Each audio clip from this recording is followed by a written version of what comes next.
Hello, everyone. Welcome to the Minnesota chapter of ARC's first ever webinar. We'd originally planned this to be an in-person event, but now with the recent turns of events, with the pandemic and social distancing, we're trying out a new format. We have a very important topic to discuss tonight, and with this webinar, we can reach a larger audience. We're pleased to welcome so many of you from Minnesota. In addition, we also welcome a national audience of ARCS members, ARCS scholars, and friends from all over the country, even as far as the state of Hawaii. I'm Barb Gorgon, president of the Minnesota chapter of ARCS Foundation. For those of you unfamiliar with ARCS, ARCS stands for Achievement Rewards for College Scientists. We're a group of women and chapters across the country who want to boost American leadership in science and technology. We provide funding to the top graduate students in top research universities who are creating new knowledge and innovative technologies to advance science in America. These are the students who represent the future hope of our country. We're very excited to be able to have our internationally known speaker, Dr. Jayshree Seth, with us tonight to tell us the results of a 3M survey about attitudes on science around the world. Some facts may be surprising and some may be shocking, but we are certain you will find it thought-provoking.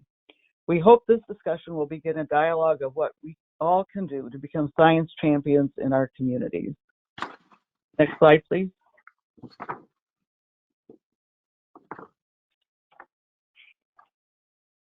There are a few housekeeping details to mention before we get going. First, Jayshree will give her presentation. Be aware that all your microphones are on mute.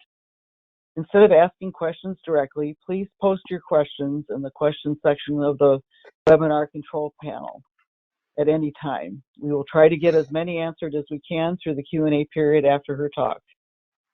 Then, after the question and answer period, we'll have a panel discussion with 3 ARCS scholars from the Minnesota chapter who will talk about what influenced them to pursue a career in science, as well as how they are working to spread their excitement about science by being advocates in our community. Then, before we end tonight, I will share a video of one of ARC's most visible science advocates that is literally out of this world. But before we begin, I'd like to thank Judy Benham for arranging to have Jayshree speak with us this evening. We also very much appreciate the sponsorship and support of 3M. I would also like to thank Isaac Linder from Mendercom Health for his technical support. This is a new medium for all of us, so we're hoping all the technology works. So bear with us, we're learning as we go. And finally, this is intended to be one of our major fundraising events for the year to help us raise money for our Scholar Award Fund. We hope that you enjoy this event and that you learn more about ARCS. The disadvantage of holding webinars is that we miss making personal connections.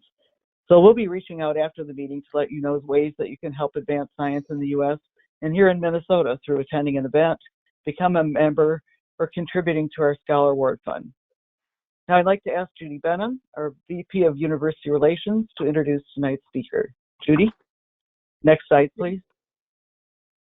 Good evening, everyone. I'm very pleased to introduce tonight Dr. Jayshree Seth, the first ever 3M Chief Science Advocate. She is a 3M corporate scientist, which is the highest level of technical appointment, and also a member of the 3M Carleton Society, which is the 3M Honor Society for outstanding technical contributions leading to very major business impact. She has been at 3M for 27 years, holds 67 patents for a variety of innovations, and she did her educational work with a PhD in chemical engineering from Clarkson University. We're very excited to hear her presentation about global science attitudes and the need for science advocacy. Thank you, Judy.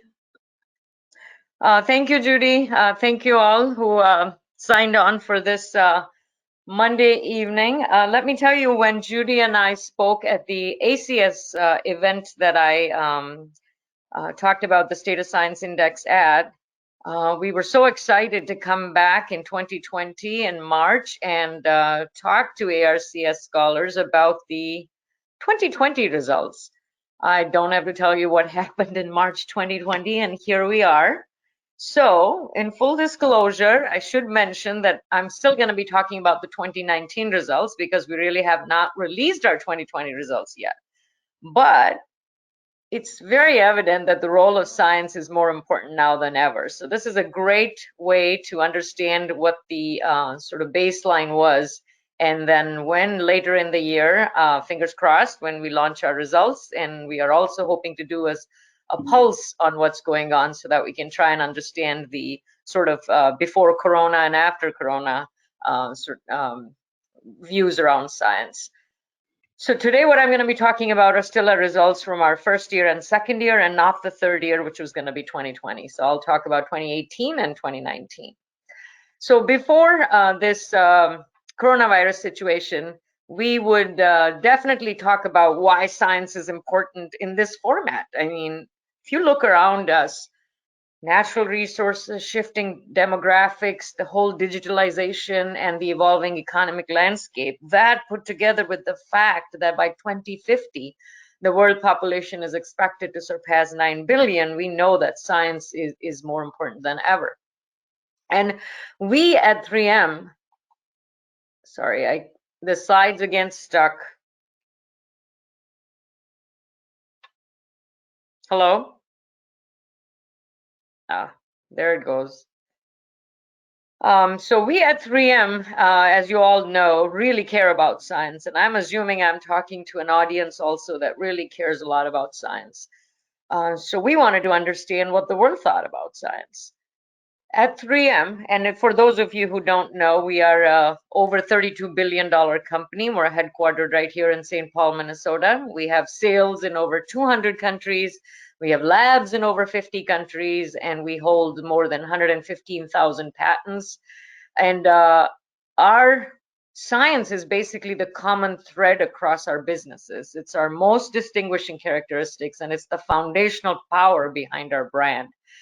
And so we appreciate science, and we really recognize the value of science, and we wanted to know what the world thought about it.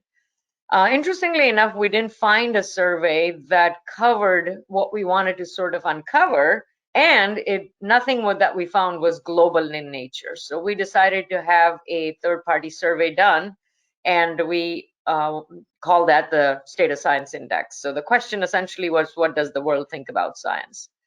We, sorry, I think there's a lag when I actually hit the slide, so I hope my talking and the slides that you see are all working together. So let's talk about the State of Science Index. We surveyed 14 countries, 1,000 respondents per country. And the countries that we surveyed are shown on the screen. We had developed as well as developing, and we had different regions of the world. And some of this was chosen also based on where we have business. But you can see it covers a gamut of countries. So it's very representative of the globe in our opinion. So first thing, how do people think about science? Just a word cloud around this. And I'm always very excited to get my daughter more excited about science. And so I showed her this and I said, look, the world understands how science should be viewed. And her response was, yeah, exactly. You got to study, study, study. You work all the day long. You can't see the world or nature, and you have no life. So I'm not sure if anybody is smiling at that. This is the bad part about being on these remote sort of events, because you can't really gauge what the audience is thinking. But let me tell you, never ask a teenager if you think they're going to tell you what you think they are going to tell you. The part that is still surprising even to her was this part. Nearly 40% of the people said that if science didn't exist, their lives would be no different. And usually I like to repeat this for impact in case it didn't register. 40% of the people said that if science didn't exist, their lives would be no different. And about 1/3 of the people are science skeptics. And in this population, 60%, 6 out of 10, said if science didn't exist, their lives would be no different. And I have to tell you this, that they were taking their survey on their, exactly, laptops or mobile phones. So you can see what the problem is. Science is underappreciated, it is invisible, and it's taken for granted. They don't realize that the technology that they're holding in their hands has so much good science that went into it. And that is why this is the perception. These skeptics hold negative views across the board, and in each question, they were overwhelmingly negative on their view of science. So we can see that they really punch above quite a bit, and that's something that we have to watch out for. We also see that people think technological advancements are way important than the scientific ones, not recognizing, obviously, as this esteemed crowd recognizes, that if you don't have scientific innovations, how are you even ever going to have technological innovations? So they go hand in hand. And people think science and technology are two different things. The other part that was interesting is people really did think that science is important for society more so than for themselves. Yes, it's important for people out there, but for me, not so much. So it was a very strange view people had as far as their role in society and what constitutes society. That yes, somebody outside appreciates science or should, but I really don't as much. So that was interesting to us as well. And then when sort of pushed on this excitement around science, people did say that they felt more excited about science when as a kid, but when they grew older, they just lost this sense of excitement. And part of it was their belief that only geniuses can have a career in science. As you can see, almost 4 out of 10 thought that you have to be a genius to be somebody in science. And women trailed men in the positive sentiment of science across the board, across all the questions. I mean, I just show you an example of, do you think you can have a satisfying job in engineering? 25% of those surveyed, out of the 14,000 people around the globe from 14 countries, 25% of the men said yes, only 9% of the women said that you can have a satisfying career in the field of engineering. And this sentiment of lagging behind the male counterparts was there throughout the survey. So there's something there. We also have the survey results broken down from demographic standpoint, and millennials are more likely to see the impact of science. So that's good news. They know more about science. They think that they understand that science is important to their everyday lives in comparison to the global average, but they also have huge expectations of science. 60% believe that we will have flying cars, and 50% believe there'll be undersea living, 32% believe we'll be teleporting. That's what we should have done for this webinar. I'm sorry, that was not funny, but I was just thinking about that. So we can all obviously see they have very, very high expectations. Now, I do believe they're going to live longer, so it's good to have these, but this is some seriously high expectation. And knowing very well that, a large percentage of the population doesn't even think that science is any importance in their lives. Now, the key, of course, as you're all probably thinking by now, is building knowledge is key to having people understand how important science is, because it went right along. The more you knew, the more you appreciated and believed that science has a positive impact on your life. So this is clearly giving us an indication of where we need to go. Another data point that I think personally was very interesting, and for the first time when I saw it, it was also very surprising. People want their kids to know more about science. 92% of the people around the globe said, I want my children to know more about science. And 82% said that they would encourage kids to pursue a career in science. So this is kind of strange if you think about it. I don't care about science. I don't think it's important. It's out there for society. But you kids, you go do this. Now, some of you may be parents and you may understand how sometimes, if you're a parent like me, on purpose, we impart our biases to our kids. And so if I'm in my home saying, I don't care about science, I don't think it's important, it's only for genius, it's for boring, I'm not excited about it, but you kids, you'd go do it, that's not going to happen, because kids have a strange way of imbibing what they observe, not only just what's said. So it's interesting that people want kids to pursue and all of that, but they themselves probably are not, talking about being very excited or impressed with science. So if you pull together a lot of the global themes around the image, impact, and expectations of science, this is what we basically summarized it at. People are fascinated with science, but there is a very powerful skepticism that exists. People take it for granted in everyday life and they appreciate it from a distance, but they have high hopes, very high hopes of what science should be able to achieve, so much so that it's almost like there is a blurring of lines between fact and science fiction. People, what they see is what they want, and in their mind, if we deliver that, then maybe science is important. So these were all very interesting themes that emerged. And I should mention that I've only picked a few data points to share with you. If you go to the stream.com/science index, it's a very interactive website. It'll actually show you many of those questions and the way people answered, and you can break it down by region, by country, anything that interests you. And there's some lot more interesting questions that were asked of people that you can see when you visit the website. So once the data was available to us, it was very clear that we need to advocate for science. Science needs advocates because we don't have the answer. We were frankly surprised by some of the results we were seeing. If people don't appreciate science, it can have serious consequences. So we need to make sure that people not only know about science, but they appreciate what it is doing for them.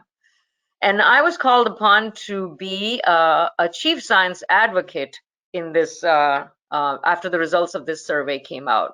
Sorry, my slide is not progressing. I don't want to hit too many times thinking that it might run ahead now. Try one more time. There it is. So I got the call, and I know many people say, oh, when I was called to be this and that, I got the call, and everybody thinks, at least I think, you did not get the call. Well, you do get the call. So I was called, I was sitting at Amsterdam airport, and I was told, you know, they're looking at this role for chief science advocate, and you are one of the people that they're seriously considering, and we'd be very excited if you would take on this role. And I'm thinking, I have no idea what this role is, chief science advocate. In fact, if you Google it, you'll find nobody else in the world with this title. So my first reaction, and most women will probably agree with this, is, oh my God, what is this? I can't do this, you know. But then slowly I had to talk to myself, which is a pretty standard pattern. And then I figured out how to get out of it. You know, they could have asked many people, they asked me.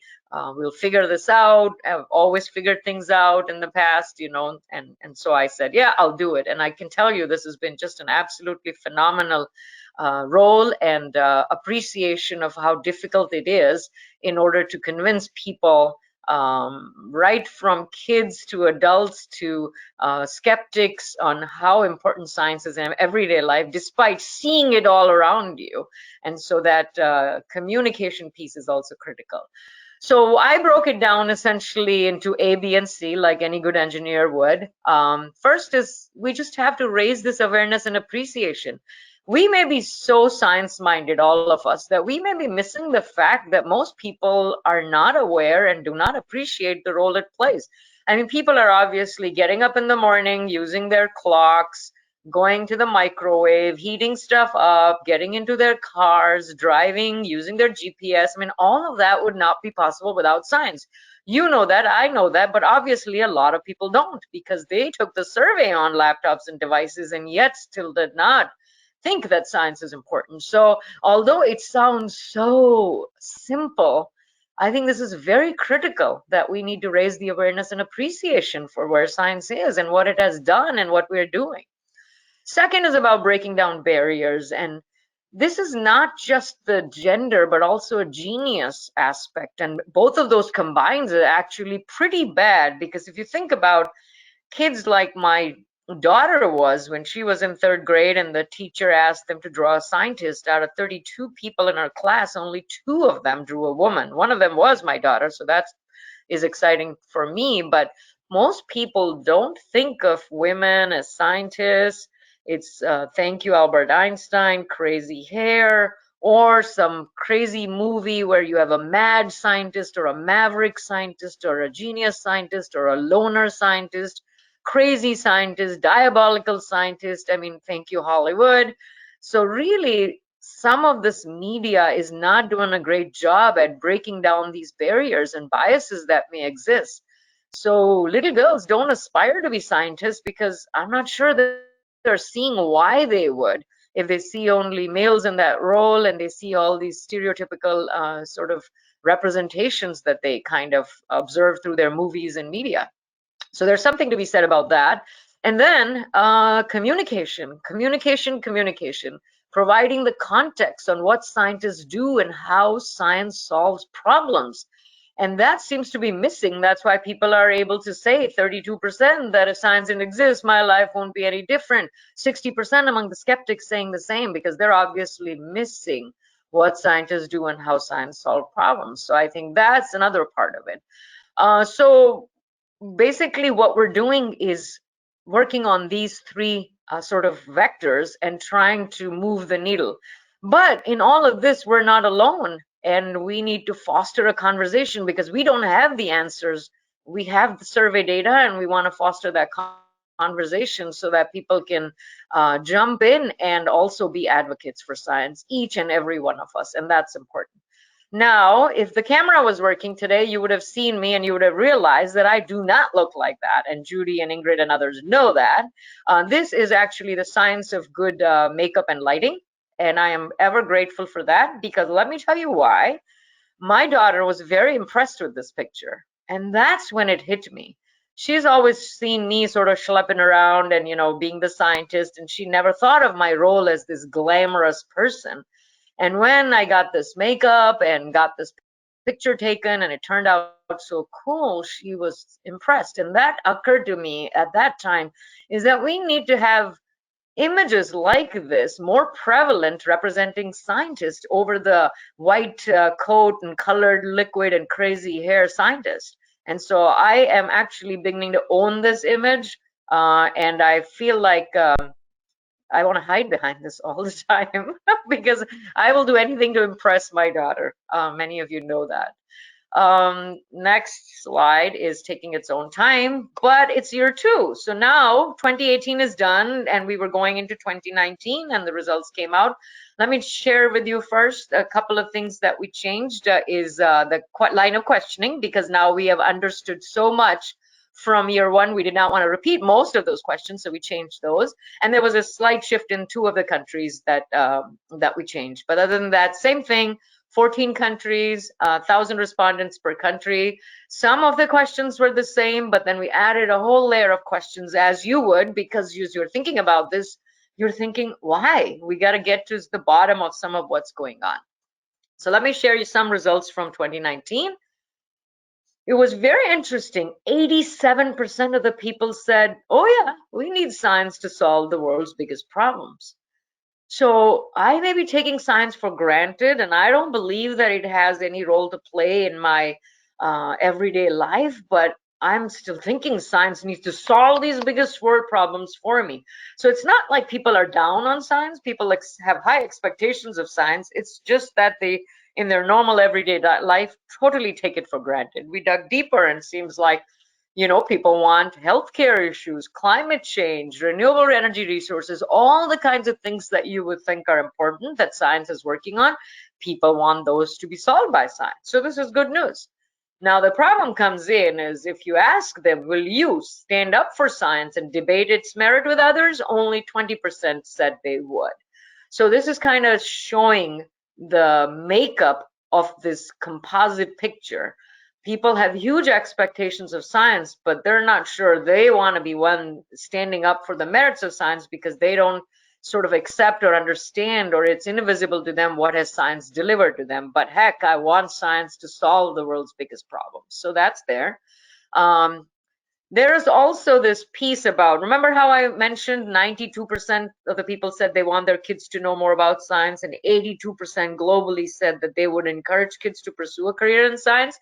Interestingly, very, very strong bias that people might be transmitting to their children, because 1 in 3 admit to saying, oh, I'm not a science or math person, science or math won't be important for careers, you don't need to be good in science and math, etc. And nearly 1/3 think that they don't need to understand size as an adult. So putting it all together starts painting the picture of what may be going on. If we also look at how we could make science more relatable, because remember in year one, we obviously found that people don't feel interested about it or excited, and also don't see why they should understand it. So we asked the question, what would increase their interest? And the first thing is, it was explained to me, related more to my everyday life, then I will be able to relate to it more. So no rocket science here, duh. People are saying, if you explain it to me like I would understand, then I would appreciate it more. Sorry, I think I missed. And then 1 in 4 people think that science is boring, which is pretty much what we had in 2018. So I think now the onus is upon us to how to make it seemingly less boring. And part of it is the storytelling piece that comes into communicating science, because some data and facts can make it boring. Not for us, because we would probably just revel in that and enjoy that as scientists. But remember, this is all about how we are portraying science to the outside world. And in that way, if they think about it as being boring, then we have to do something about it, because we all want science to be in the forefront. The trust in science is another index that we did year on year. And India leads, India, Brazil, and then there's a whole band of the more developed countries in the 55 to 50 range. And then there are some countries on the lower side. And we've had lots of discussion about why that is. I mean, the data is what it is. And finally, we have all agreed that Japan might be low because of the Fukushima disaster, because people think of that as what is the latest event or thing that happened that is related to science. Well, we had the Fukushima disaster. Okay, so I'm not that hot on science. I don't trust science as that. That's how we have rationalized it. And for the developing countries, the science index is high because they have seen their lives transformed. Specifically, let's take India, for example. So much has changed because of science and technology there. And traditionally, it's also a country that holds science and scientists in very high regard. So I think it makes sense that way. And for some of the middle block, which is the developed nations, it's what have you done for me lately kind of thing. It's like taken for granted, nothing has dramatically changed, etc., etc. So I think we have rationalized it that way. And maybe you have some other thoughts about it. So let us know what you think about this and how you think this could be rationalized, because like I said before, we don't have all the answers. The data is speaking to us. And then on the subject of scientists, so subject of you and I got to break this to you. 60% believe that scientists are elitists. More likely to believe the information that comes from scientists, but we don't portray ourselves pretty down to earth and accessible, it seems like. And it could be related to the fact that people think that we don't talk in easy to understand language. We don't talk about how science relates to people's everyday lives. So for all of us, for me who are in their career, for others who are in school and will be joining careers, and people who are looking to join science-based, this is very important for all of us to understand. This relates to every career, let's say. Every career, you need to be able to represent it well in a way that people understand, but it's so much more important for science because it is not something that a layperson can easily understand. And that's why we have to make an effort to do this one. So this was kind of, I took it personally initially. It's like 60% believe that scientists are elitist. Wow. So how do we break this down and change this image or persona from elitist to somebody who is more accessible? Communication. Again, it's very critical to making science more relatable. So with taking all of this into account, the brilliant people in 3M Communications decided the strategy of how we would unveil these results to the world, because we decided this is not something that we can keep close to our vest. This is definitely something that needs to be shared, because we all have a problem, whether you're science-minded or not, because we know that science is the answer to so many of these problems that we're facing in society and even as humanity. And now more than ever with the current coronavirus COVID-19 pandemic. So what we did is we picked very good communicators to actually bring the message out with us. So most of you will recognize Katie Couric sitting down with our CEO on the day we launched and talking about the results of that. I gotta have my shots with Katie as well, because I wanted to impress my daughter. Unfortunately, my daughter didn't know who Katie was, so I had to explain to her, and I was telling Katie that my daughter doesn't know who she is. Katie said, "Give me the phone," and she actually taped a message to my daughter, and now my daughter is a big fan, because she said, "You might not know me, but I am a very important person, and you should do science because your mom is so cool at science," and all of that. So in fact, the reason why I'm explaining that is I'm actually crying in that picture. Maybe some of you can tell, because I was so touched by her gesture. And then that is Scott. He was, many of you may recognize him as well, because he was in space, Scott Kelly. And for 1 year, he was in space, and his twin brother was on Earth, and their DNA was then compared. So both of them are astronauts, and he literally, gave up a year of his life for science. Amazing man, and he was our celebrity spokesperson for the first year when we launched it. And it was incredible to have somebody like him really talk about how he became an engineer, how he was inspired to go into science. And it was not because of anything but this vision of himself as an astronaut after reading a book. So very approachable, very accessible, and a very down-to-earth guy. So we've used celebrity spokespeople to get the message out. I also wanted to show you some of the other things that we're doing. We launched what is called a Scientist for Storytellers Guide, and you can actually go to the same website and download it. I would recommend people do that. And in that, we have messages from some very strong communicators on what tricks are for communicating science. Katie Couric talks about putting a human face. Ellen Alda of the Institute, Ellen Alda Center for Communicating Science, talks about connecting with the audience. Scott Kelly talks about creating that dramatic tension. And then we had our 2017 winner of Discovery Education 3M Young Scientist Challenge, Gitanjali Rao. She talks about being concise and using the right details. And an authentic delivery was the recommendation from astronaut Abby, who also has a strong Minnesota connection. It is quite interesting that when people read this, they realize that this could be implemented anytime, any day, anywhere for anything you do. And we should also inculcate these as a part of something that we teach and part of something we practice, so we can all become good communicators, specifically scientists.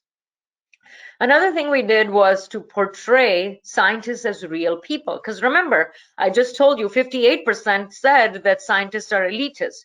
So if you break down this word, we had a lot of discussion, and we realized people are thinking scientist is somebody out there from that Hollywood movie image. So what we did is we tried to portray scientists as real people, like they are. You and I, we have the same hopes, desires, and concerns as the next person. So we have this video series of 3M scientists who happen to be a ballet dancer, 3M scientists who happen to be very active in their community, who's somebody who's a parent, somebody who is into sports, somebody who's into dancing. So we have this sort of beyond the beaker image of these people to show that scientists are average, ordinary people.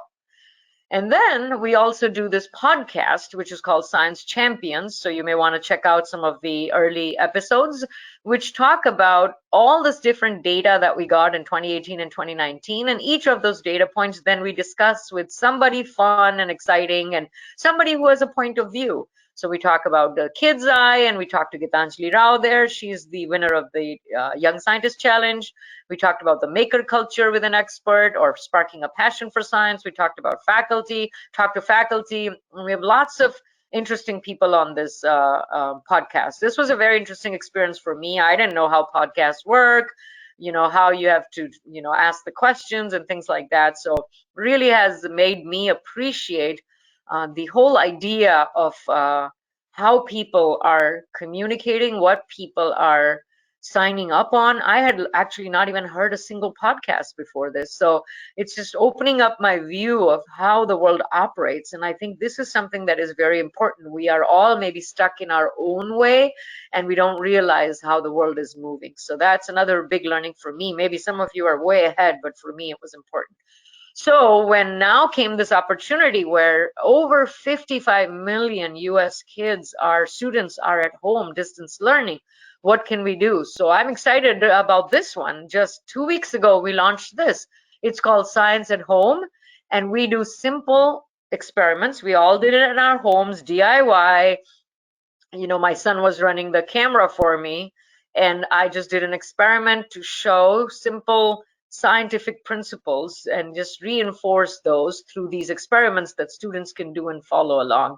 So this is at 3m.com/science at home, and I do it, and then many of my other 3M scientist peers are doing others, and it's very interesting to do the experiment in a very simple manner and then relate it to what people might be seeing in their daily lives. So for example, I did baking soda and vinegar and blew up that balloon. It was super exciting for me because I had only one balloon and I didn't know how big it would get. And then I talked about pancakes and how the bubbles in the pancakes with the baking soda and the buttermilk and all of that. So again, trying to get kids excited about science while they're at home and not able to go to the lab or the classroom, because we all know that science doesn't require you to be in a certain place. You can do this anytime, including while you're at home. So those are the kinds of things we're doing to advocate for science, because this is our platform now, and we want to be there from across the spectrum, whether it is early, whether it is for science fairs and science events and Science Bowl and all of those, where 3Mers are strong participants for a long time. 3M is a strong proponent of STEM education. We had given, I believe, almost $32 million last year in STEM initiatives and things like that. So we're very active there. Then the college graduates, and then while you are in your career, etc. So we're trying to cover the whole spectrum with our science advocacy. Then I write. I write a lot. You know, if I wasn't a scientist, I would have probably have been some sort of a journalist or writer. So this is great that I can apply those skills here. And so you can follow me on LinkedIn and find my articles there. I write about things that are relevant to science, innovation, leadership, women's, etc., women's issues. So science needs you. We have to break that genius myth. You don't have to be a genius to be a scientist. And I give my own example. I was no genius. I couldn't get into the college my dad taught at. I've never gone to any of the top schools. I never thought I would be a great scientist, but I didn't know what I didn't know. And you don't want to fall into this idea that only geniuses can do science, because that barrier is a big barrier. And why is that an issue? It's an issue because we need everybody with every creative idea to have a seat at the table. Because remember, we have to unlock the secrets to a sustainable future, and it's not going to be if it's all people who think alike, look alike, have the same degree, and grew up in the same place. We need that diversity of thought. And I myself believe that I've been successful in my science career because of the creativity that I bring. So I think we need that, and I believe in it. Same thing about girls. How do you make STEM more attractive for girls? I have a son and a daughter, and I could clearly see the difference. For my son, it was about the content. For my daughter, it was always about the context. And most of the science is content-based. It's communicated from a content perspective. It is always content first. And I had to flip around. So my husband and I had to work around this to figure out how to get the context. And once the context was out, she was inspired to do these projects, etc. So it's very important to have that idea that in order to appeal to both genders, you may have to talk about it differently, teach it differently. We also found that people feel the importance of science when it's about health. Health is where things get personal. So suddenly science is important. You can see it playing out right now where Dr. Fauci is like the hero talking about, you know, what we're going to do, or Dr. Birx talking about how we're going to do this and that, and people are listening and paying attention like they should be, because people then want to fall back on science. So how do we use that and make sure people understand, just like science served you in this health issue, science is doing other things also. Then I've written about the confidence gap. I'm sure many of you have read about that. People say that women have a confidence gap, i.e. they're not going to jump up and down and say, I can do it. Well, who said it's a gap? Why is mine a gap and then the other one is an edge? Why is that not hubris, and why isn't mine a real the fact that I know what I'm capable of and what I want to do. Who gets to judge who has a gap and who doesn't? And because the scientific profession was largely laid out by men, this may even play there. And I think it's very important that people understand that both of those thought processes are needed. However, women can't be judged if they don't jump up and down and say, I can do it, because it's not a gap. It's just the only way we know how to be. And we have to see ourselves succeeding in certain things before we will say, I think I can do it. I am a corporate scientist, as Judy mentioned, the highest level that you can achieve. I'm the first woman engineer to ever achieve that level. Only 4 women scientists have ever gotten to that point. And I was asked to be a chief science advocate, and my first thought was, I don't know if I can do it. That's just the normal way our brain works. And maybe it doesn't for you all, and maybe it's okay that, for some of you it does. But this is the beauty. Everybody's brain works differently. You just have to have the right self-talk to get you there and convince yourself that you've done these things before so you can do it. Then I talk about the myths also about the brain. Oh my God, I can't do this because I'm a creative person, and left brain, right brain. And this has been proven so many times that this is some sort of a urban myth. I mean, there is no such thing. And in any case, both types are needed. So there. And then I also talk about being able to inform, influence, and inspire without having a single direct report. I find when I talk to a lot of people, they want to chart out their careers and they want to have this many people reporting to them and this path and this and that. And what I say, and it's turning out to be truer than ever, is everybody can lead, and you can lead from your own rung. You don't have to climb to the top of the ladder, because if you start practicing leadership by the time you're at the top, it's too late. We can all be leaders from our own rung without being the boss. So, and this also started out like most stories do in my case with my kids. When my daughter was about 7, we asked her, what do you want to be when you grow up? She said, I want to be the boss. So she had some strong ideas, and we worked to define to her that what she was really talking about is a leader, not a boss. Of course, if you want to be a boss, you can be, but you have to be a leader. And so articles like that, which will appeal to a lot of people across the spectrum, and they help me advocate for science fundamentally, which is about highlighting the connections to everyday life, putting the spotlight on the humans behind the everyday innovations. It's not just about the innovation, but also about the people behind it. And then always keeping STEM initiatives in the limelight to encourage more exposure and education. These, I think, are critical ways we can all advocate for science. And then I talk about career issues also, in terms of more and more people are worried about this problem of female underrepresentation. More men in certain critical scientific roles, in leadership roles, etc. So I talk a lot about that based on my own experiences of my daughter, raising a daughter, as well as my experiences in graduate school, and now working at 3M for 27 years. And the whole thing is we have to shatter stereotypes. We have to tell the wholesome story, and by that I mean more context also, not just the content, because if you just say microprocessor 2000, I'm not sure that many women will sign up for that. But if you explain more about the context of how that will solve a problem or improve lives or make the world a better place, I guarantee you more people will sign up, more girls will sign up. And that's how the world works. That's how the brain works. It's also about exposure and environment. It's about creating allies, men as allies and advocates at work. And then for corporations to have metrics and measures, because honestly, without that, the needle does not move. We have to keep reminding ourselves that we have metrics and measures, and actually trying to stay consistent to the goals that we put out. Like at 3M, we have put out goals, and we are really actively pursuing those. Now, the thing that I'm seeing which concerns me the most is that the relationship with science has become transactional. If you solve this problem, yeah, I'll care about science. Yep, science does something for me if you do this.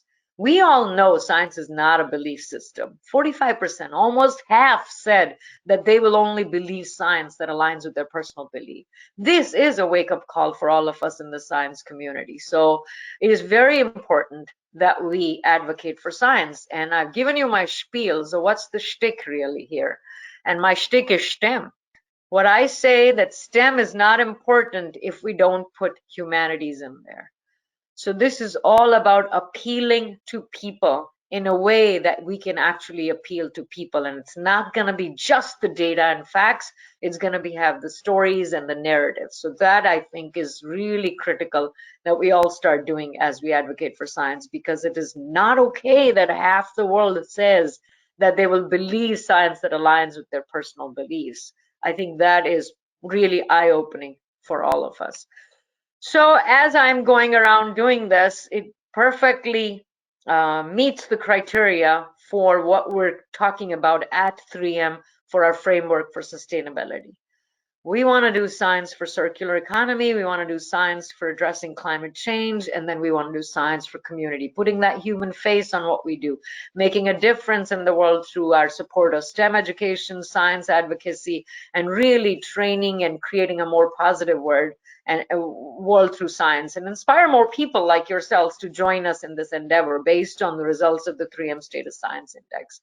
So you can see I have my meetings with, this is actually a event that we had for inner city kids, 4-H, and they wanted to hear about what scientists do and who scientists are, and it was just amazing to answer all the questions they had. And I very much enjoy visiting a lot of student groups, educators, teachers, organizations, consortiums. Of course, I look at this picture and I go, this is all BC, before Corona. Look at how close we are to each other. Those were the days where we would stand next to each other. But my face has been everywhere, and I'm so sorry that we can't see each other face to face, but I think you might have seen my face. Let's play this video and see if you might I have. recently spoke to a group of students about being a scientist at 3M. I wanted them to know that innovation is not just about that one aha moment. Science is a process. It takes time, dedication. It's a journey.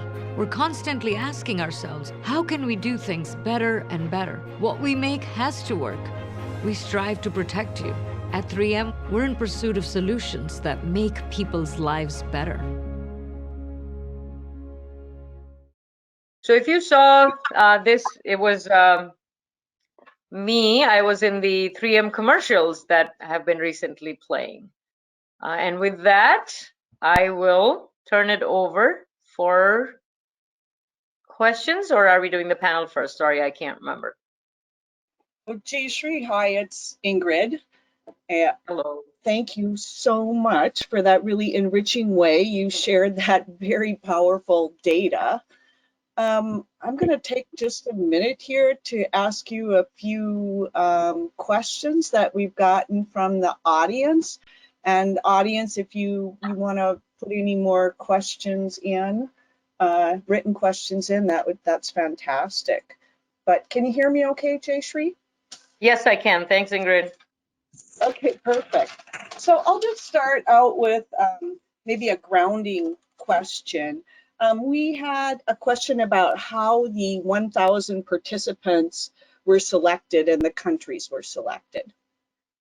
The countries, like I mentioned, we wanted to have a cross-section between developed and developing. We wanted to have regions of the world covered, and also business relevance for 3M. And for the cross-section that was chosen, it was based on a salary level that was decided across the world. And so that earnings level was chosen as a representative example. Okay, good, thanks so much. So another question that we got was, as you engage others, as you talk about the impact of science, do you see a way for others to help spread this message so it's more sustainable beyond just 3M's resource dedication? And how could that be done? I think you cut out just a little bit, but if I got the question is how can people join in this? And everybody can be an advocate. You don't even have to be a scientist to be an advocate for science. You know, think about that. You don't even have to be a scientist to be an advocate for science.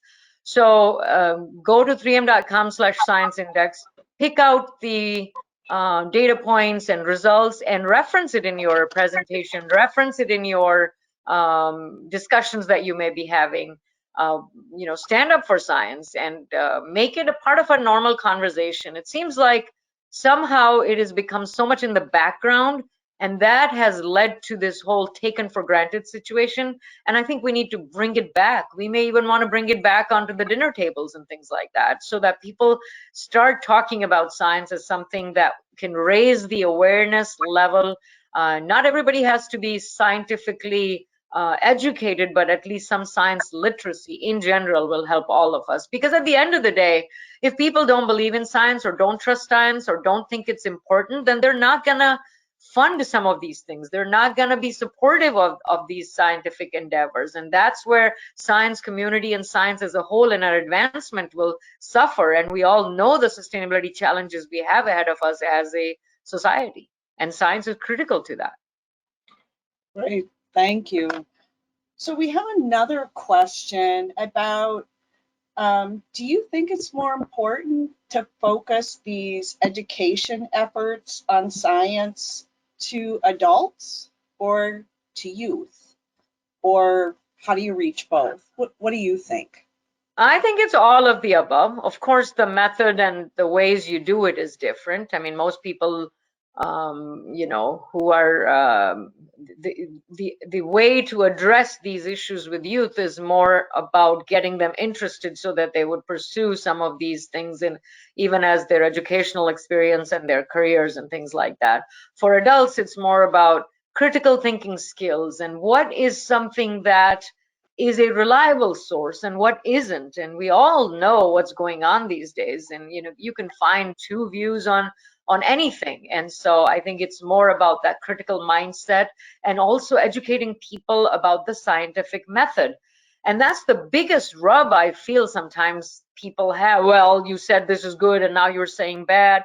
People who understand the scientific method understand that it's about making an observation and creating a theory based on the best possible data and then recommending future work. And as those results become available, you modify what you thought was your position based on that.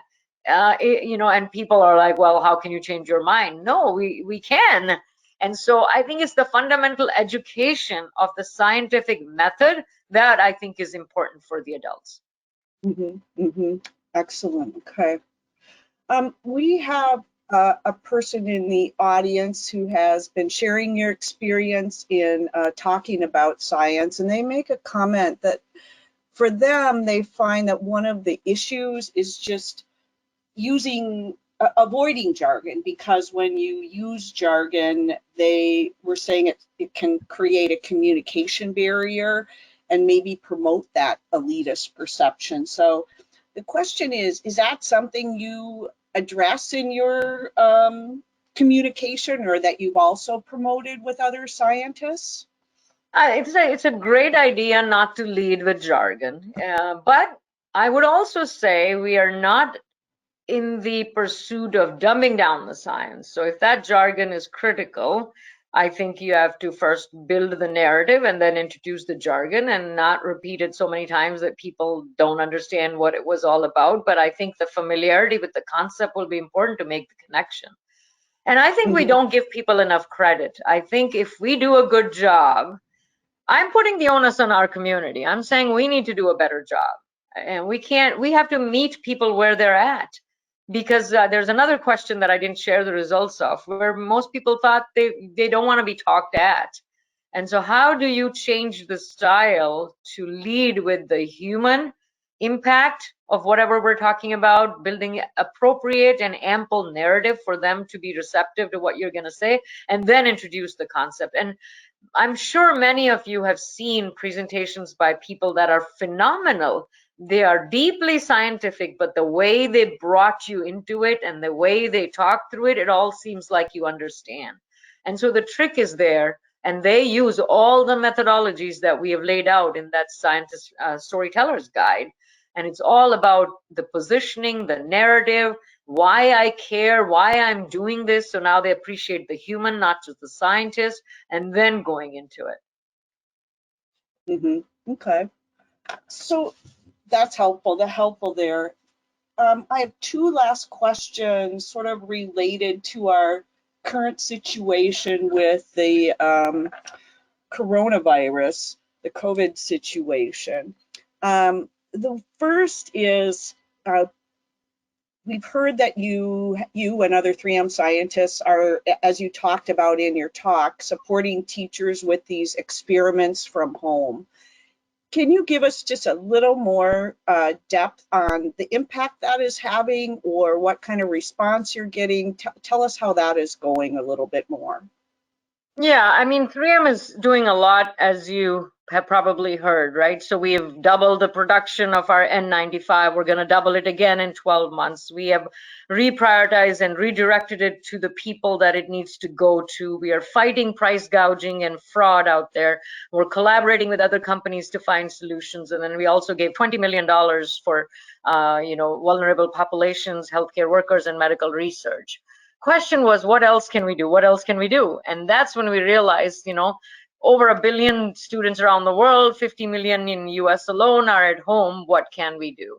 And the best thing was for us as scientists to portray A, the beyond the beaker, B, to try and use our storytelling skills. And so really put all of this into action. And that's what that is about. So I can give you anecdotal evidence. I've got pictures of cute kids with balloons and happy faces doing those experiments and all excited. And even if they don't understand what is happening, just the idea of doing something and making the connection at some point later would be just fine, as long as you can get their interest and get them excited about doing an experiment and feeling like a scientist and being applauded for thinking like a scientist, because it's a conversation starter. Okay, so this is what happened. How else would you do this experiment? Well, what about if I double the vinegar? What about if I double the baking soda? What if I had a smaller balloon? What if I had it warm water? Things like that. So for parents and educators and others, it's really honestly not about the experiment, but it's about experimenting with working with your kids and trying to get the scientist in them. Because believe it or not, and if you read my article on this, you'll find that the scientific method was developed based on how children think. Amazing. It was developed based on how children learn and think. So it'll be very intuitive for them. So this is a conversation start. It's too early for us to tell yet, but we believe we will be able to reach 1 million. That's our target. So we haven't done the metrics yet, but that's kind of our thought, because we're partnering with Discovery Education and Bakken Museum, and we really hope to get it out there. It's consistent with the curriculum and everything. So pretty excited about that piece. So try it out. Any kids that you know of that are with you, or in your kids or others that you interact with, send them the link and get them interested and start asking the questions. It's not just about doing the experiment, it's about what follows the experiment, just like in our real lives, right? Yeah, absolutely. Anytime I can get my kids engaged is a huge thing, and to see that you're connecting with schools is fantastic. One very final question is, again, related to COVID. I think many of us are hopeful that this one outcome of this pandemic will be a greater interest in science. Are you seeing any anecdotal evidence yet that is taking place, and when do you expect maybe to have some indication of the impact of COVID on the perception on science? Yeah, I mean, it's an excellent question. We've been talking about it a lot. I mean, and trying to figure out what is happening right now and how is it changing on a day-to-day basis, and how this is all going to play out. And for those of you who are tracking, we know there's no such thing right now where people know how long, how soon, how far, how much. So it's all in the same boat. But needless to mention, something is happening. And at that point, 6 months maybe out, we will know if things have dramatically altered the perception or not. And it could go either way. So we're actually thinking that we will do a pulse survey. But plans are fluid at this time, as you can imagine. And then we can compare with our 2020 results that were before Corona, and then the pulse survey, and try to sort of see. My hope really is that people appreciate what science brings to the table, appreciate the role of scientists, and the fact that they have been at the helm of this as excellent communicators and human beings and talking about it in very relatable terms and keeping everybody apprised of what is happening, why, and what is going to happen. So I'm very hopeful. We will see. Okay, I'm hopeful as well, and I want to say thank you again for the wonderful talk and for taking on all those audience questions. I would like now to hand the program over to one of our ARCS board members, Dr. Anya Belinsky, will be moderating the session with our ARCS scholar. Dr. Belinsky is a professor in the Department of Biochemistry, Molecular Biology, and Biophysics at the University of Minnesota. Among other responsibilities with the university and other institutions, she is also the Associate Dean for Foundational Science in the medical school at the University of Minnesota. So with that introduction, I hand the program over to Dr. Belinsky. Thank you very much, Ingrid, and thank you, Jay Shri, for a truly wonderful presentation. Good evening, everybody. It is my pleasure to introduce our members, and besides Jay Shri, we have invited 3 ARCS scholars who are currently conducting graduate research at the University of Minnesota. Each has been selected by the department to receive an ARCS award because they are among the top students in their field. So thank you for taking the time to be here tonight. And we are fortunate to have Freddie Miller with us. Freddie is a graduate student in the biochemistry program, which also happens to be my program. And I would also like to welcome Lizzie Christ. Lizzie is a 3rd-year graduate student in biomedical engineering. And last but not least, Matt Lauer, who is a 1st-year graduate student in biomedical engineering. And so maybe we can start by letting them tell us their stories, tell us a little bit who they are, what inspired them to pursue a PhD, and why they have chosen their particular discipline. Freddie, do you want to start? Sure, thank you, Anya.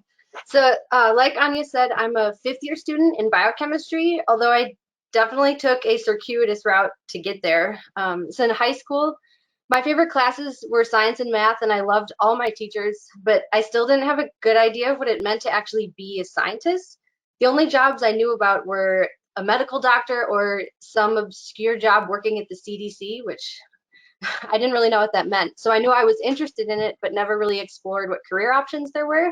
And I didn't know how to ask because I didn't know how much I didn't know.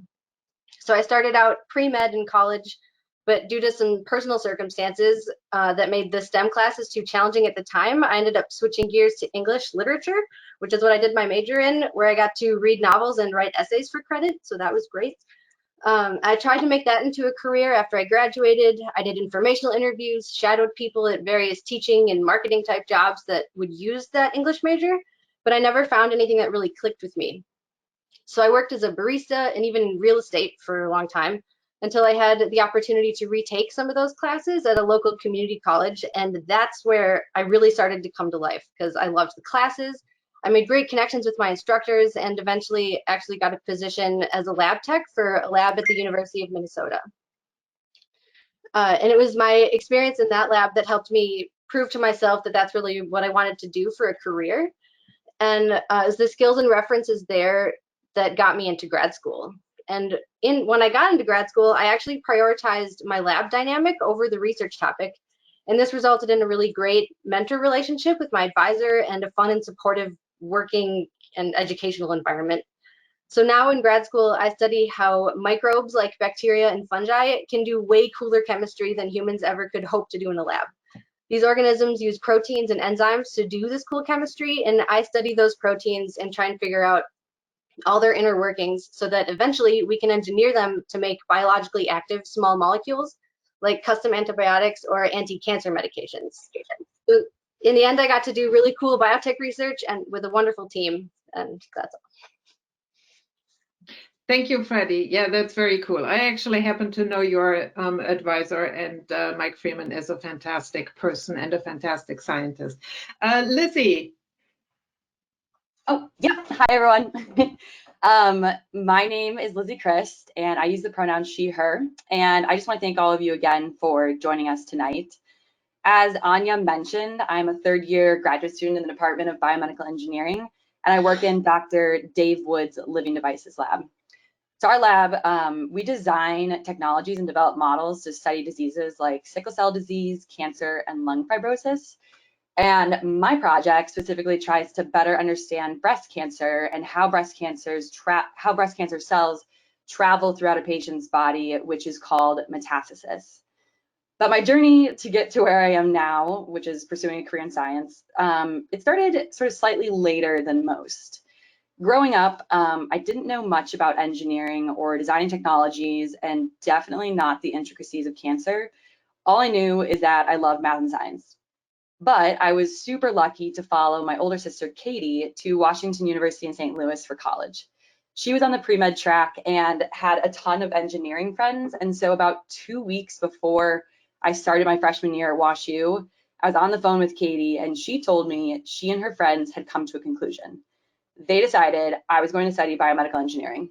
So, as I pretty much had done all of my life, I blindly listened to her and switched from an undecided major in arts and sciences to biomedical engineering. I legitimately had no clue what I was getting into. I had to like Google biomedical engineering before I arrived on campus. But in my freshman year, I quickly figured out how cool it was and that I was actually pretty good at it. I ended up getting into research in my sophomore year, again, because Katie conferenced her friends and told me that I should. And eventually, I learned about this degree thing called a PhD in my junior year. I was super thrilled to learn how I could use math and science to help treat patients, but also advance the education of the next generation of scientists by becoming a professor.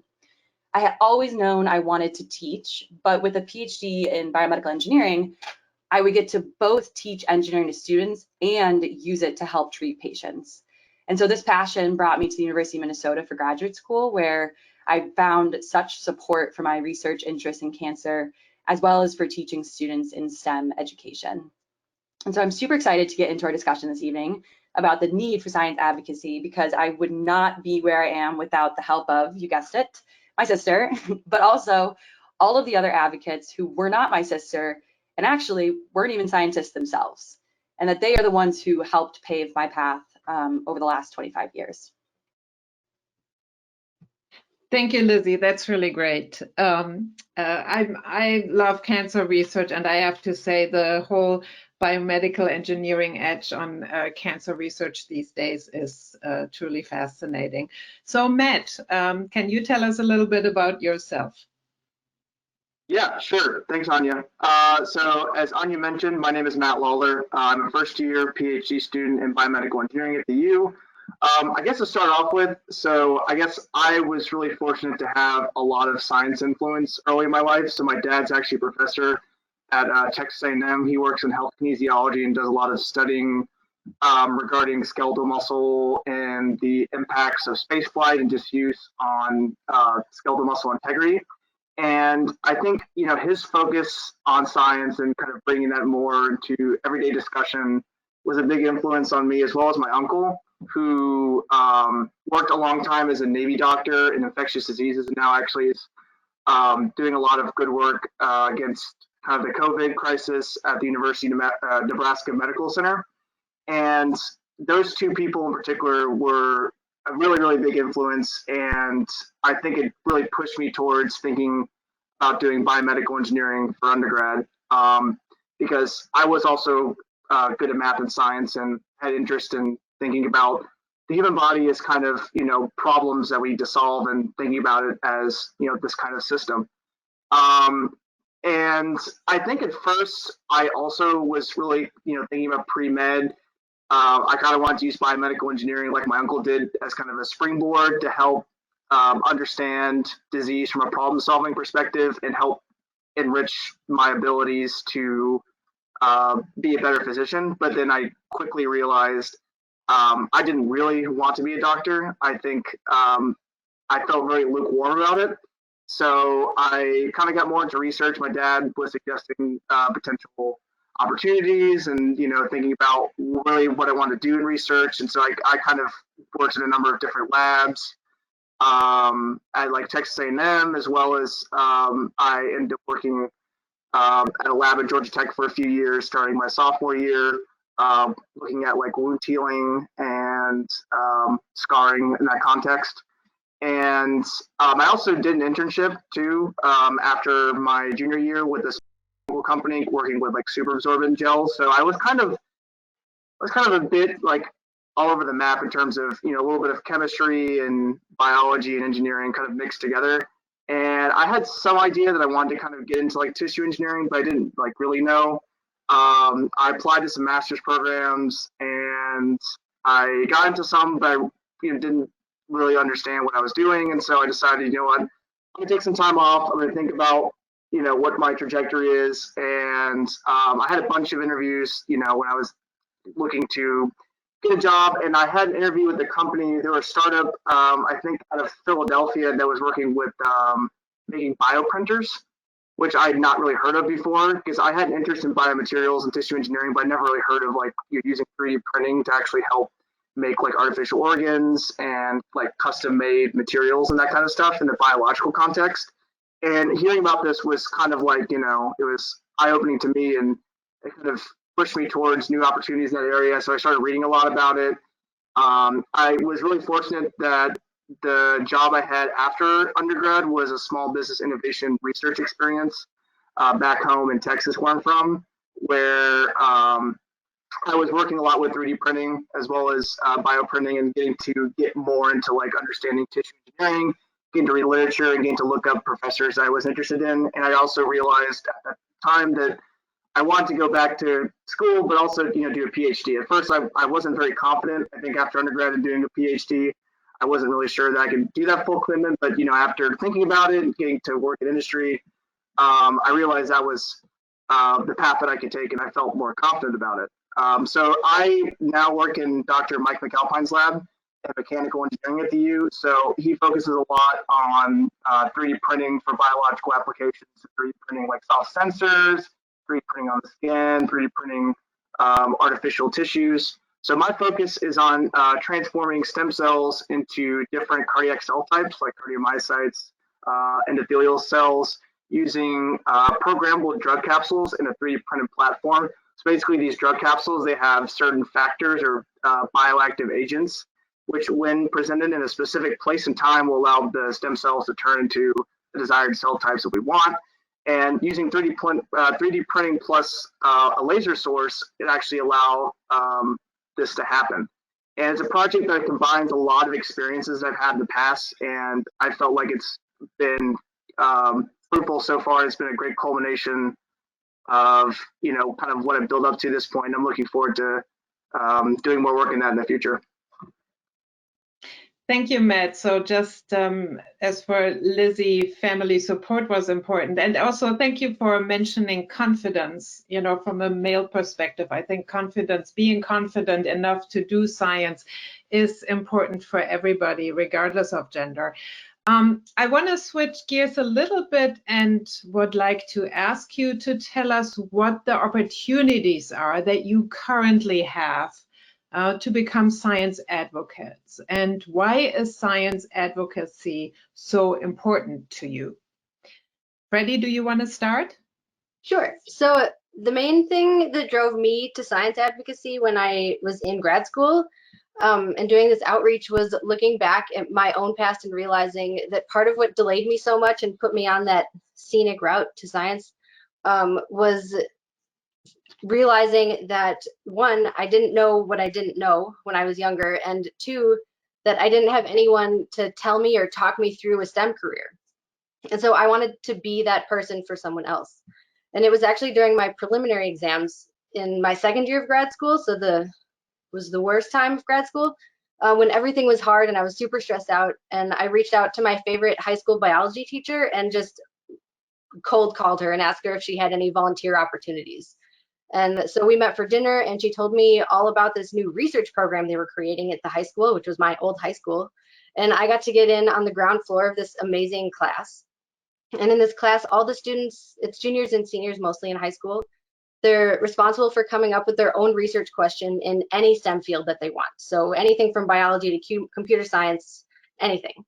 And then the students set out writing a proposal. They do all the background research themselves. They create a budget, and they seek out mentors in academia and in industry that can then help them narrow in on the scope, determine feasibility, and help design and perform experiments. And so I've had the pleasure of working with, I think, almost 20 students over the last 3 years or so to do this exact thing. So I edit proposals, I talk them through their questions, point them to resources, and in general, just help however I can. And it's so much fun. And the best part is when they ask questions, sometimes that are totally out of left field. So I put a lot of effort into being as approachable as possible, which I think has come through in a lot of Jayshree's talk. That's the real important part in pushing this forward. So I emphasize the main thing that you need to be a scientist is to be curious and to be persistent. If you have a question, try and answer it. Use Google, your family, the internet, academic papers, documentaries, textbooks, whatever you can get your hands on. You don't need to be a super genius to be a good scientist. You just need to care about something enough to be curious about it. The last thing I want is for these students to be intimidated. And so that's where I put a lot of my communication effort, is just being as approachable as possible, whether that's about being a resource for their project or just a mentor in general, as someone who's gone through some stuff more so than them. But yeah, that's about all. That's really great. And, 20 students, that's leaving a pretty large footprint. So thank you for having that kind of impact. Lizzie, I know that you are also embracing several different opportunities for advocacy. Can you tell us a little bit? Yeah, so something that I didn't mention when introducing myself is that I played soccer for WashU, and I actually played alongside my younger sister, Maggie, which I know, my family really loves WashU. But what I found in playing sports throughout college is that there weren't that many female athletes in engineering. I sort of felt like an outlier, and actually I had to often rely on my male counterparts for help. And I didn't actually mind being a minority in the classroom or in the weight room for that matter, but it did bother me a little bit. I distinctly remember sitting in class my senior year. This class was about like 80% male. And all of a sudden, I realized for the last 45 minutes, only men had spoken in the discussion. I tuned back into whatever we were discussing. I think it had to do with the brain, and I shot up my hand to speak.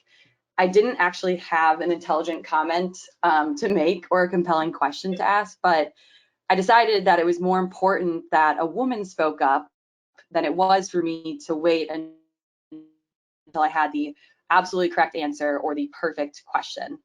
And from then on, I decided to pay attention to that trend. And all the way through graduate school, I spoke up during almost every class, regardless of whether I had the correct answer or some super smart question to ask. And it was almost to the point where my friends would get super annoyed with me. And every time I would raise my hand, they would kind of like giggle. But it became super important to me that underrepresented minorities in STEM become represented. And so I got involved in a lot of different outreach groups, both at WashU in undergrad and at the U of M in graduate school, that sought to bring STEM education to classrooms and expose marginalized students to science and math. I specifically made the commitment to getting more women into STEM, since this is the platform that I am most equipped to impact. And I have been doing this by encouraging young girls and women to get excited about STEM, to show them that scientists can both wear makeup and run experiments, that they can have long hair and not that crazy Einstein hair that Jayshree talked about, and they can analyze data, that women can both play sports and publish papers. But I want to show these young people that there is no single identity for scientists. We span all the races, all genders, sexual identities, religions, and more. However, at the current moment, to vastly different degrees. But I believe our diversity should be seen as an asset, just as Jayshree touched on, and that we all, not just scientists, should work to break these barriers for younger students and encourage them to pursue careers in STEM, regardless of their race, gender, or any other identifier. Yeah, thank you, Lizzie. That was great. I love that you brought up the ability to speak up. And this is something that not everybody does naturally, but it's something I agree with you is important, and you can learn it. And so thank you for making that point. Matt, I'll hand it over to you.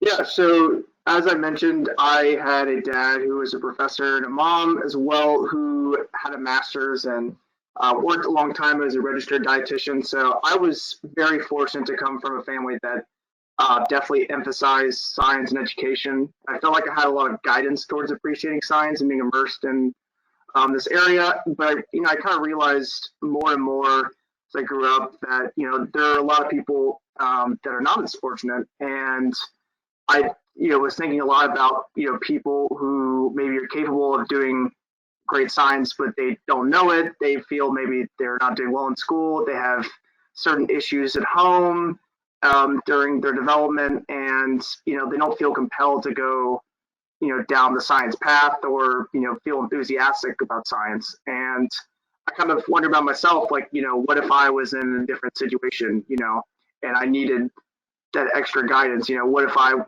wasn't as lucky, I guess, in that regard? And I think that was kind of a big motivator in part to kind of get me thinking more about outreach. I think, when I was in undergrad, I really didn't do a whole lot. In high school, I did do some math and reading tutoring for some kids. I worked at like a place that's called Kumon Learning Center, so I got to do a little bit of that early on. But I feel like I didn't really get back into it until I got back actually to grad school. And so I work with Science for All, and so does Lizzie, which is a organization which goes to different schools within the Twin Cities every month, and we go and teach kids around the age of 6th to 8th grade science through fun experiments. So my group and Lizzie's in this group as well. We go to the Marcy Open School, which is a public K through 12, and it's near the University of Minnesota Minneapolis campus. So I've been helping out with experiments each month, and then last October I had the opportunity to actually lead one of the visits where we taught the kids about chemical reactions and phase separation through making a lava lamp, and it was actually really easy to make. All you need is a little bit of vegetable oil, water, food coloring, and an Alka-Seltzer tablet. So it's stuff that you can find in your household, and the kids will all be pretty familiar with it. And they really enjoyed the experiment. They were really surprised to see what you can make with just a couple household items. And also because it was around Halloween, I also did a demo where I had like a pumpkin and I made it ooze out a bunch of bubbles and stuff, and the kids really liked that as well. It was basically a breakdown of hydrogen peroxide that was catalyzed. And that was another kind of fun thing that the kids got to see, just to kind of see science in a little more of a fun context. And I think volunteering with Science for All, it's a great way to kind of break out of the ivory tower that we sometimes feel we're in. And it's just good to get people more enthusiastic about the science, and also just trying to engage with them and trying to also ask questions during the time and see kind of what they think, and trying to get insight from them. And I feel like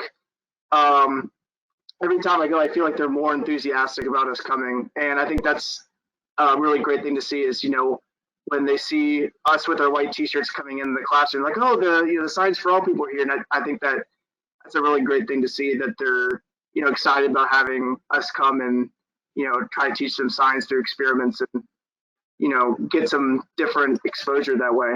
I guess overall, kind of the way I think about it now, I actually heard it really well from a BME faculty member pretty recently, actually, this past week. It was at our last fellowship workshop. He mentioned that being a great scientist is also about making the people around you better. So it's addition to doing great research. So I think he mentioned, because this was a story that someone had told him way back in, I think, the 80s. So he kind of mentioned what this professor told him is that you think about it, like Larry Bird and Magic Johnson were great basketball players because they were skilled, but also because they were able to make the players around them better. And that's why they're able to win championships. And I like that analogy because, well, for one, I'm an NBA fan, but also, too, because I think that analogy is a different way of viewing science, and it wasn't really a way I had thought about it as much.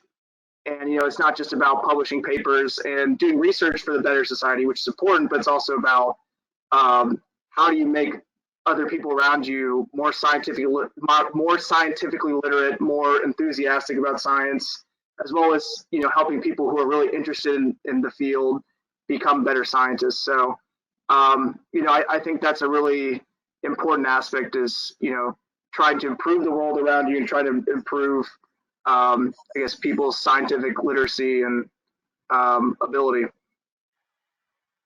Thank you, Matt. Yeah, lifting each other up and lifting each other up by doing science is a great theme. Thank you. Jay Shri, I would like to for you to take us back in time to your days when you were a PhD student. You mentioned something that kind of struck a chord with me, that science is invisible to many. So when did science become visible to you, and what event really triggered your desire to do science, and did you reach out and advocate for science back then? Good question. First of all, let me congratulate Freddie, Lizzie, and Matt. I was just listening to you and I was like, oh my God, how wonderful everything that you all are doing. Congratulations and thank you, So my story is kind of like Matt's. My dad is a university professor and my mother is a college graduate as well. And I grew up on a university campus. It is the most one of the premier institutions, engineering institutions in all of Asia, the first one. This was in northern India.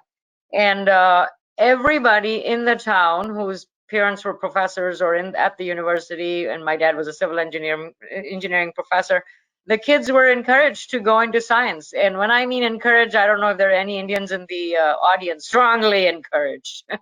And so both me and my brother, which was surprising because, typically it was reserved for boys. But that particular area where everybody was so highly educated and completely immersed in science, it just was in the water. And we, all the girls in my class, we all aspired to become engineers, go through that engineering school. Now, I didn't have the interest or the aptitude, or at least that's what I thought. And but I had, again, strong encouragement, so that's what I ended up doing. It was not till I was in graduate school in my PhD program in upstate New York that I really got excited about my specific project. And it was pretty late. So I am a late bloomer in science, actually.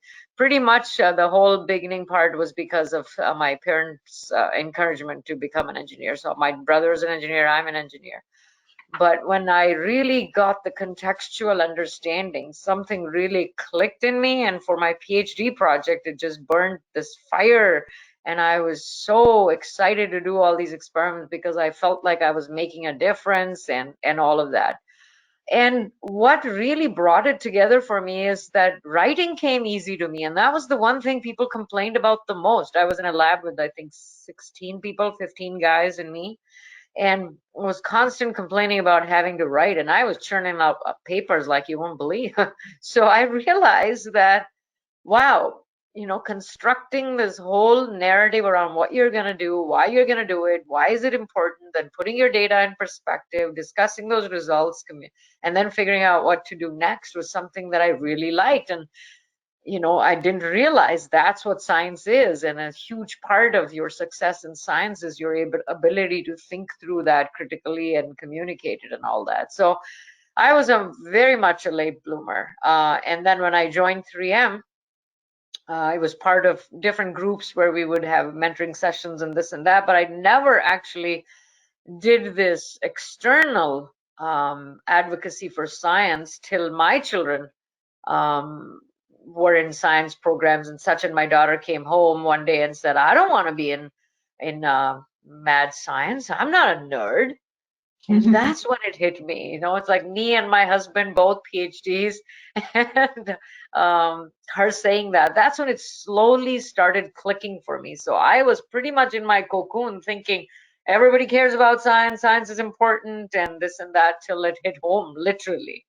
And that's when I realized this is very important that we advocate for it, and otherwise we're going to miss out on many of these. Specifically, I thought about girls because of my daughter's reaction to all of this. And we slowly started working on the context and realized how into science she was without knowing that she was into science, which is kind of like my story. I always thought I wasn't smart enough. My brother was really smart. I'm not. So how am I ever going to be an engineer? This and that. So for me, it was much, much later and pretty much put in context because of my own children and my experiences, realizing how difficult it would be for little girls to opt for science if they don't see anybody like them, if they don't see why it's important, they don't see the context and the media and peer pressure on all of that. So that's how I got into it. And of course, then when I was approached with these results, I was like, yes, I'm all about this, because I know what this is, because I had the anecdotal evidence from my children. Yeah. So it became personal, and I will openly admit that when it became personal is when I realized how big of an issue this is, because I just didn't know. I just plain didn't know. That's amazing. Thank you so much. And thank you for everything you do. I have to admit that I didn't think much about science advocacy during graduate school. And I went to graduate school in Germany, and then I came to the US for postdoctoral training. And that's where I really found myself in the midst of organizations like the American Cancer Society and Leukemia and Lymphoma Society. And they funded my research, but they really pushed me, and they asked that I connect with patients and make sure that the people who are actually raising money for my research truly understand what it was that I was doing in the laboratory and how it would benefit them or their loved ones. And I have to say that over the years, I really find that this experience, this personal exchange and telling your stories and listening to patients really deepens my commitment to the work that I'm doing. And so these days, most of my research is funded by the NIH. So that means that it's funded by your tax dollars. And I believe that therefore I have a responsibility to really reach out to my community and explain the goal and the purpose of my work. And I find that ARCS is actually a wonderful vehicle to do that. Wonderful. So those are my 2 cents. I think we're running a little bit late, and I want to thank everybody, all the panel members. We can all give one round of virtual applause. I just want to mention that Freddie is going to defend her thesis on Friday.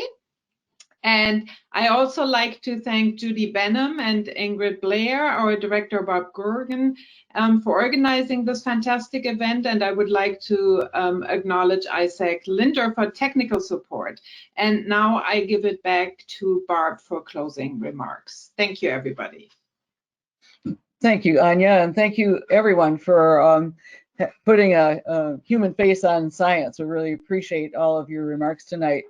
And Jay Shri, thank you for your excellent talk, for opening our eyes to the need for science advocacy and giving us some ideas about how we can become voices for science in our own communities and even our families. So we thank you for all that. Before we go, I'd like to tell you just a little bit about ARCS Foundation. We're celebrating our over 60 years, and believe it or not, it all started with the Sputnik Challenge, when a group of women got together and said, hey, the US has got to get better in scientific endeavors. And so they started supporting high potential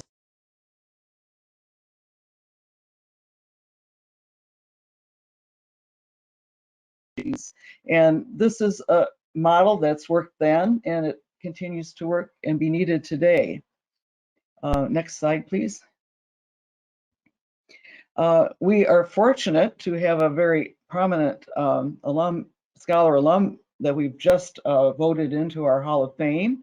It's astronaut Jessica Meir, And if you remember, she participated in the first all-women spacewalk and has just recently returned to Earth. And she recorded a video a couple of weeks ago from the International Space Station acknowledging her acceptance into the ARCS Hall of Fame. And I'd like to show that to you now.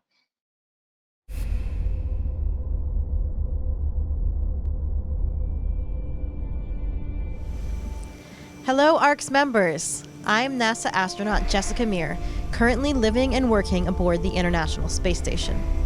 I'm thankful to the ARCS Foundation for their contribution to the funding which enabled me to earn my PhD from the Scripps Institution of Oceanography at the University of California, San Diego.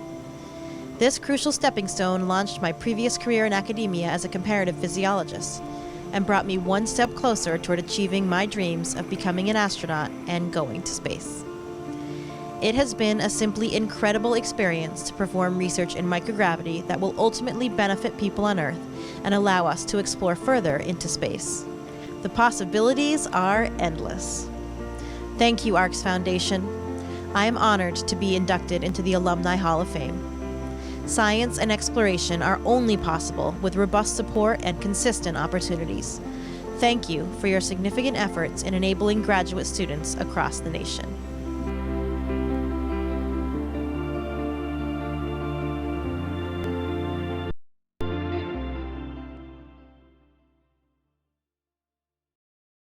And it's just awesome to see her exit up from the video. And it's a great testament to her activities and the background as an ARC scholar.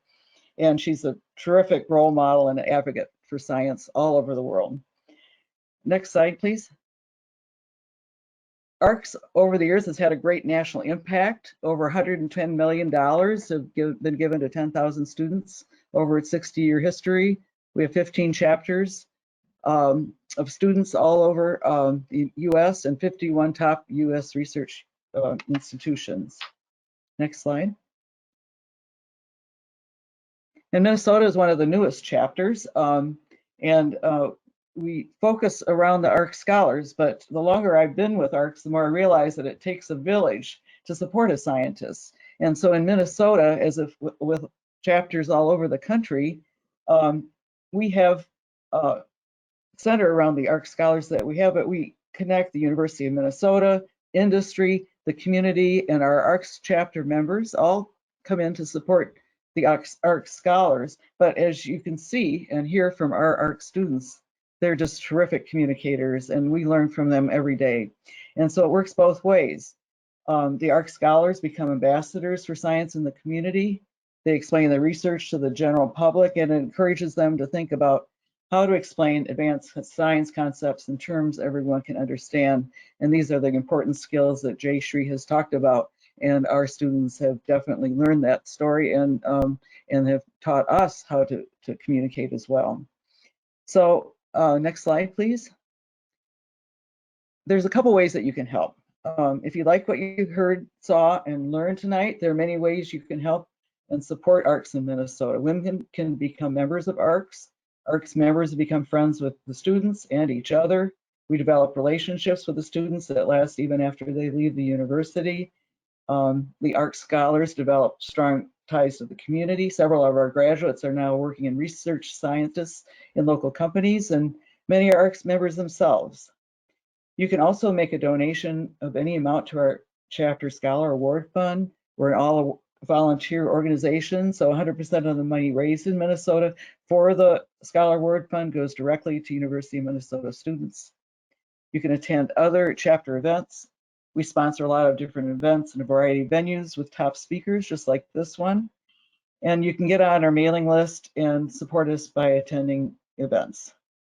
And we'd also appreciate it if you'd spread the word about ARCS to your friends and network.